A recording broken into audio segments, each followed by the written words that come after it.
Hey there, fellow gardeners, it's your friend from Roothaven Grounds, and today I'm going to let you in on one of the best-kept secrets in organic gardening. If you've been following along with us, you know I'm always on the hunt for natural solutions that actually work, and this one is an absolute game-changer. We're talking about molasses fertilizer, a simple, dirt-cheap concoction that can literally transform your garden while you sleep. Now I know what you're thinking. Molasses, that sticky, sweet stuff from the baking aisle. Yes, exactly that. And before you click away thinking this is just another gardening myth, let me tell you, I've been using this in my own garden for years, and the results speak for themselves. My tomatoes are fuller, my roses bloom like crazy, and my soil, well, it's become this rich, living ecosystem that practically takes care of itself. Let me show you how you can achieve the same results.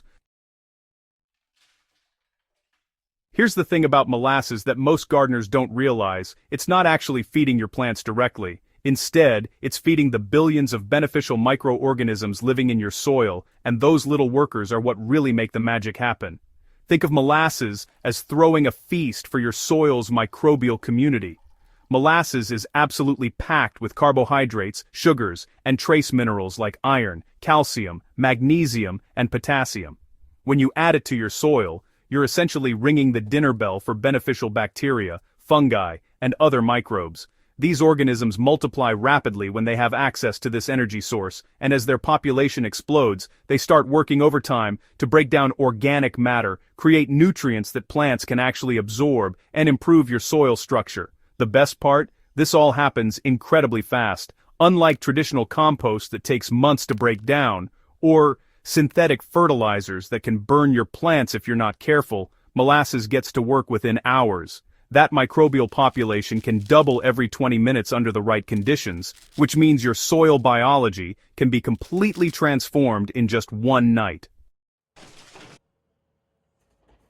Not all molasses is created equal when it comes to gardening, and this is where a lot of people get tripped up. You want to look for unsulfured blackstrap molasses specifically. Let me break down why this matters. Blackstrap molasses is what's left after the third boiling of sugar cane, which means it has the lowest sugar content but the highest concentration of vitamins and minerals. This is exactly what we want for our garden. The unsulfured part is equally important. Sulfured molasses contains sulfur dioxide as a preservative, which can actually harm those beneficial microbes we're trying to feed. You can find blackstrap molasses at most grocery stores, health food shops, or online. I usually grab mine from the baking section or the health supplement aisle. A single bottle typically costs between $5 and $10 and will last you an entire growing season. When you compare that to the price of commercial fertilizers and soil amendments, you're looking at serious savings while getting better results. Alright, let's get to the good stuff. How to actually make this miracle worker. I'm going to give you my go-to recipe that I've refined over the years at Roothaven Grounds. It's simple, foolproof, and incredibly effective. For a standard application, you'll want to mix 1 tablespoon of blackstrap molasses per gallon of water. That's it. Seriously. If you're treating a larger area, scale up proportionally, a quarter cup for every 4 gallons, or about 1 cup per 16 gallons if you're doing a major garden overhaul. Here's my process. I use warm water to help the molasses dissolve more easily. Not hot. You don't want to kill those beneficial organisms, but comfortably warm, like bath water. Pour your molasses into a watering can or bucket, add your warm water, and stir thoroughly until it's completely dissolved. You'll end up with a dark, tea-colored liquid that looks almost magical. For an extra boost, especially if your soil is really depleted, I sometimes add a tablespoon of liquid seaweed or fish emulsion to the mix. This combination creates what I call the ultimate soil superfood, but honestly, the molasses alone will work wonders. Application technique matters more than you might think. I've learned through trial and error that there's a right way and a wrong way to use molasses in the garden. The best time to apply is in the evening or on a cloudy day. Why? Because you want to give those microbes time to get established before the hot sun comes out. Morning application works too, but evening is ideal because the soil stays moist longer, giving the microbial party more time to really get going. Water your soil first with plain water if it's dry. You want the soil to be moist but not waterlogged. Then apply your molasses solution generously around the base of your plants, making sure to saturate the root zone. Don't just sprinkle it on top, really soak it in. I usually use about a gallon of solution for every 10 to 15 square feet of garden bed. Here's a pro tip from my years at Roothaven Grounds. Don't just focus on your vegetable garden. I use molasses solution on my ornamentals, my lawn, even my container plants. Everything with roots in soil benefits from increased microbial activity. One of the most common questions I get is, how often should I use molasses fertilizer? The answer depends on your goals and your soil's current condition. For general maintenance of healthy soil, I recommend applying molasses solution once every 2 to 4 weeks during the growing season. If you're trying to rehabilitate tired, depleted soil, you can start with weekly applications for the first month, then back off to bi-weekly once you see improvement. I always ramp up my molasses applications during key growth periods. When my tomatoes are setting fruit, when my roses are about to bloom, or when I've just transplanted seedlings, these are prime times for a molasses boost. The increased microbial activity helps plants manage stress and access nutrients when they need them most. During the dormant season, I cut back significantly, maybe once a month if at all. The microbial activity naturally slows down in cold weather anyway, so there's less benefit to frequent applications in winter.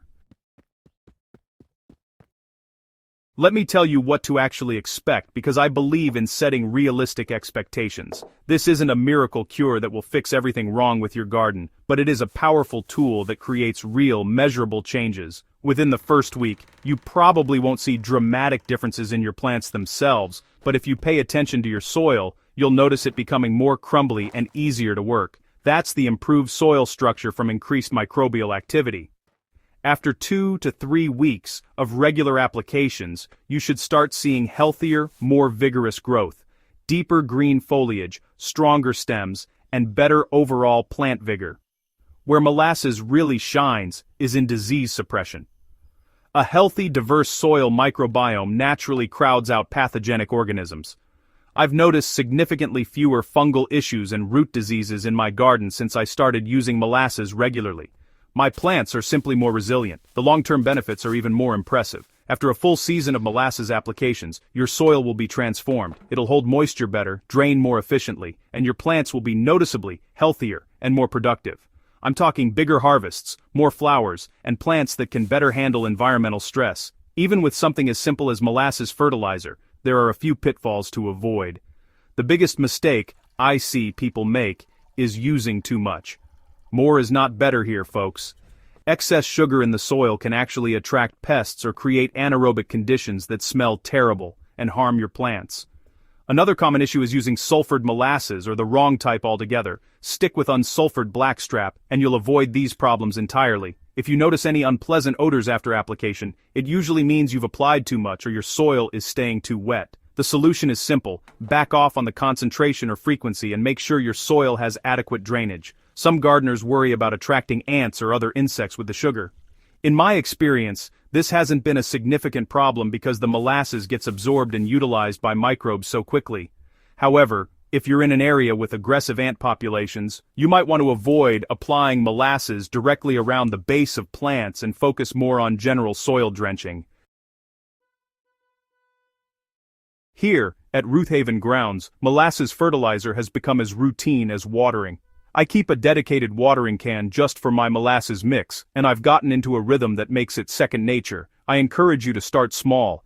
Pick a section of your garden or a few plants to experiment with first. Compare them to untreated plants so you can see the difference for yourself. Once you witness the results firsthand, you'll be hooked just like I am.